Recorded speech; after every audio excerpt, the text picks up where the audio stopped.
warahmatullahi wabarakatuh. Salam demokrasi. Selamat datang di Lawkes JDIH, Podcast Hukum dan Kepemiluan KPU Kabupaten Batanghari. Suarakan hukum, syaratkan demokrasi. Sobat Lawkes, demokrasi yang berkualitas tidak hanya ditentukan oleh terselenggaranya pemilu secara baik, tetapi juga oleh partisipasi aktif masyarakat dalam setiap proses kehidupan demokrasi. Kesadaran, kepedulian, dan keterlibatan masyarakat menjadi pondasi yang penting dalam mewujudkan demokrasi yang sehat dan berkelanjutan. Untuk membahas hal tersebut telah hadir bersama kita Bapak M. Aris SH, Ketua Jaringan Demokrasi Indonesia atau JADI Kabupaten Batanghari.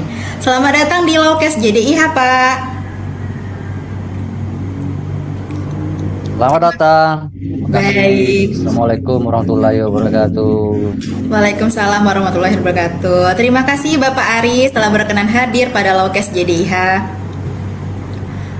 Mari kita mulai perbincangan kita ya, Pak. Oke. Pak Aris, sebagai pembuka, dapatkah Bapak memperkenalkan kepada masyarakat apa itu Jaringan Demokrasi Indonesia atau JADI, serta bagaimana sih Pak peran JADI dalam mengawal demokrasi di Indonesia, khususnya di Kabupaten Batanghari, Pak? Ya, makasih. Perlu kami perkenalkan bahwa Jaringan Demokrasi Indonesia atau JADI khusus Kabupaten Batanghari itu secara nasional itu kepengurusannya berjenjang mulai dari pusat, provinsi sampai dengan kabupaten. Nah, jadi ini resmi terbentuk tahun 2018 itu berdasarkan Kemenkumham tahun 2000 yang dikeluarkan oleh Kemenkumham RI tahun 2018. Nah, khusus untuk jadi Kabupaten Batanghari itu terbentuk di awal tahun 2020-an. Nah, sebenarnya jadi Batanghari, Kabupaten Jadi Batanghari itu kan merupakan bagian dari jadi Provinsi Jambi. Nah, kalau masalah Kipra, nah Kipra ini sendiri secara regulasi jadi Batanghari kan secara resmi sudah sudah terdaftar di Kesbang Pol Batanghari. Kemudian secara partisipatif jadi Batanghari juga pernah ikut terlibat di dalam pemantau calon tunggal Pilkada Batanghari tahun 2024 yang lalu kemarin. Nah itu. Jadi khusus untuk jadi Batanghari itu memang lebih spesifik ke bidang pendidikan dan pengembangan demokrasi khususnya di Kabupaten Batanghari. Jadi secara umum anggota-anggota dari jadi Kabupaten Batanghari sendiri itu para mantan penyelenggara, yaitu dari Bawaslu, dari KPU Batanghari sampai ke tingkat PPS, PPK, ditambah dengan akademisi yang memang punya background dan punya tanggung jawab secara bersama untuk membangun pengembangan demokrasi khususnya di Batanghari. Jadi NGO ini memang khusus untuk pengembangan demokrasi. Oke, baik. Terima kasih Pak Aris. Menarik sekali bahwa JADI terus berkontribusi dalam memperkuat pendidikan, demokrasi, dan partisipasi masyarakat tentunya. Nah, berkaitan dengan hal tersebut, saya ingin bertanya nih Pak, mengenai pentingnya partisipasi masyarakat dalam demokrasi. Menurut Bapak, mengapa sih Pak partisipasi masyarakat menjadi salah satu faktor yang sangat menentukan kualitas demokrasi dan keberhasilan penyelenggaraan pemilu, Pak?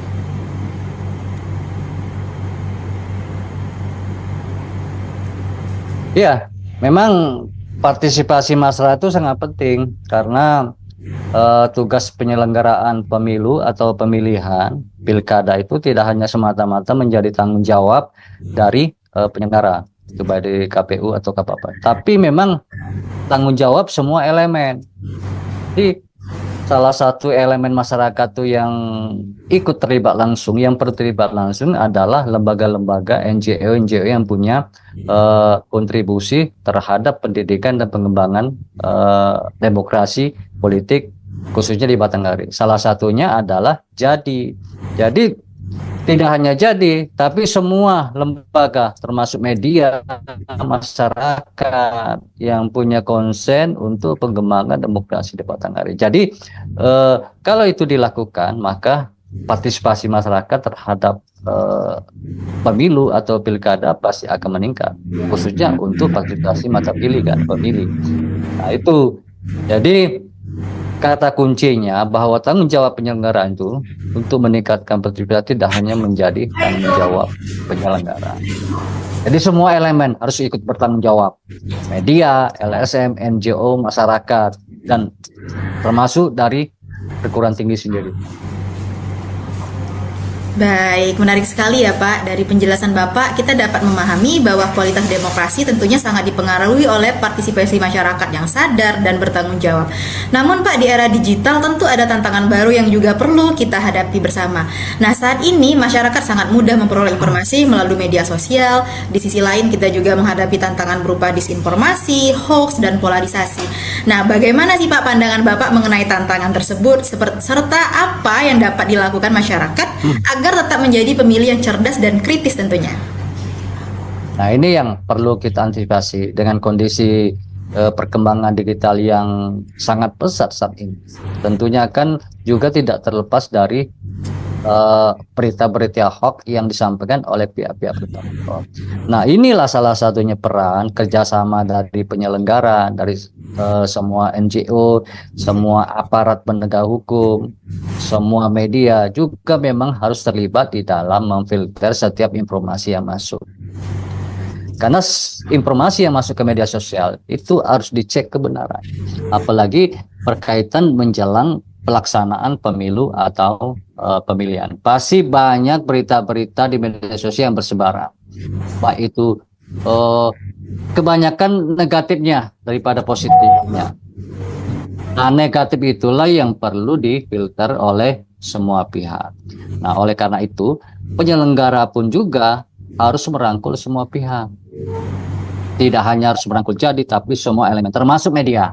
Media juga harus dilibatkan di dalam memfilter setiap informasi-informasi yang bersebaran di media sosial. Jadi kami minta juga penyelenggara, khususnya di Batanghari, untuk merangkul semua pihak untuk memfilter setiap informasi-informasi yang ada di media sosial. Nah, itu tujuannya agar informasi yang sampai di masyarakat itu kan tidak termakan dengan isu-isu yang Oke, baik Pak Aris. Literasi digital memang menjadi bekal yang penting begitu ya agar masyarakat tidak mudah terpengaruh oleh informasi yang menyesatkan. Nah, berbicara mengenai literasi demokrasi, saya ingin mengetahui bagaimana peran JADI dalam hal tersebut. Sebagai organisasi yang tentunya beranggotakan para mantan penyelenggara pemilu, bagaimana sih Pak JADI berkontribusi dalam meningkatkan pendidikan demokrasi dan literasi kepemiluan kepada masyarakat, Pak? Oke. Salah satu upaya yang dilakukan oleh JADI Batanghari itu adalah bahwa pada setiap momen penyelenggaraan pemilu sama pilkada itu, kami itu seringkali membuat artikel tulisan yang disampaikan ke media sosial atau disampaikan kepada web-web resmi. Nah, dengan artikel-artikel yang kami buat itu kan secara tidak langsung memberikan pendidikan, pemahaman, kesadaran kepada masyarakat. Ya, enggak. Kalau berkaitan dengan pemilih, maka kami akan memberikan pendidikan masalah pemilih. Ya, enggak. Kalau berkaitan masalah sidang-sidang mau ke MK, kami memberikan literasi artikel berkaitan dengan regulasi berkaitan dengan MK.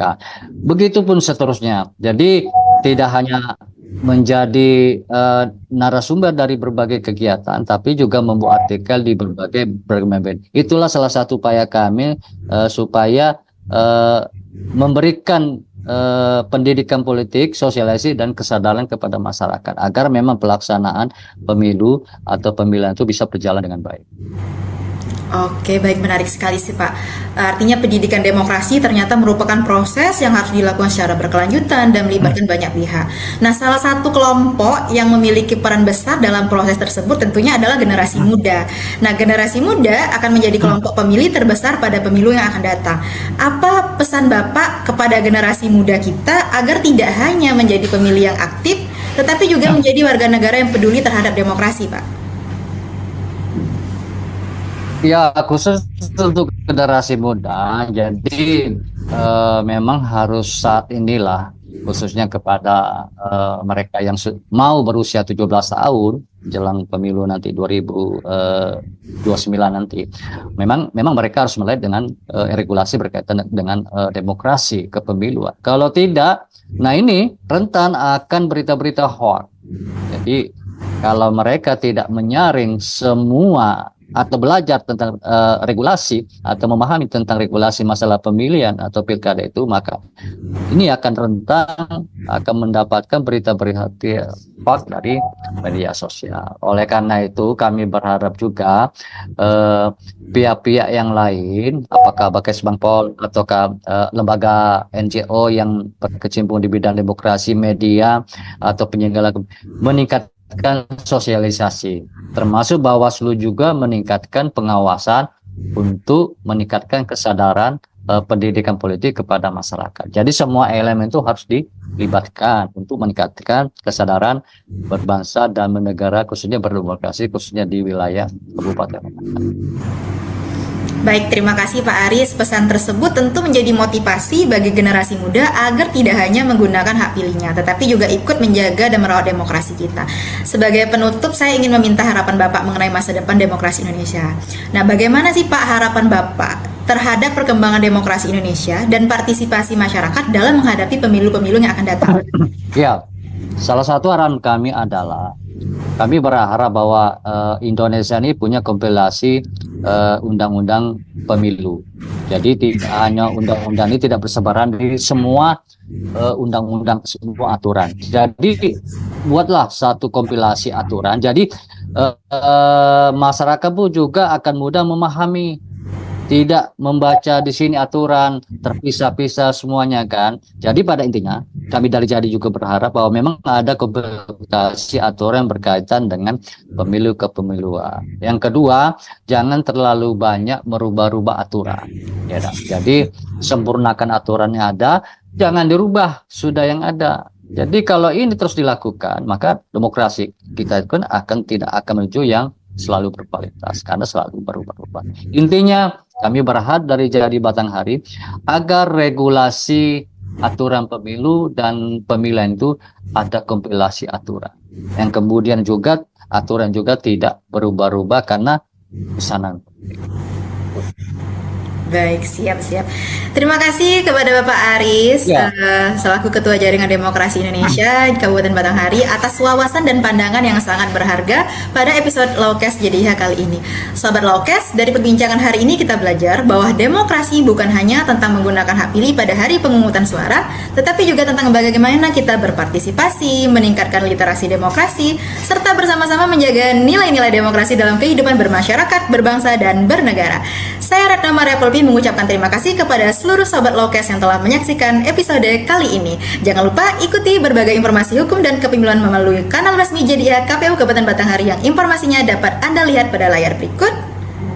Saya Ratna Maria Polpi pamit undur diri. Sampai jumpa pada episode Lawcast JDIH berikutnya. Lawcast JDIH, suarakan hukum, cerahkan demokrasi. Wassalamualaikum warahmatullahi wabarakatuh.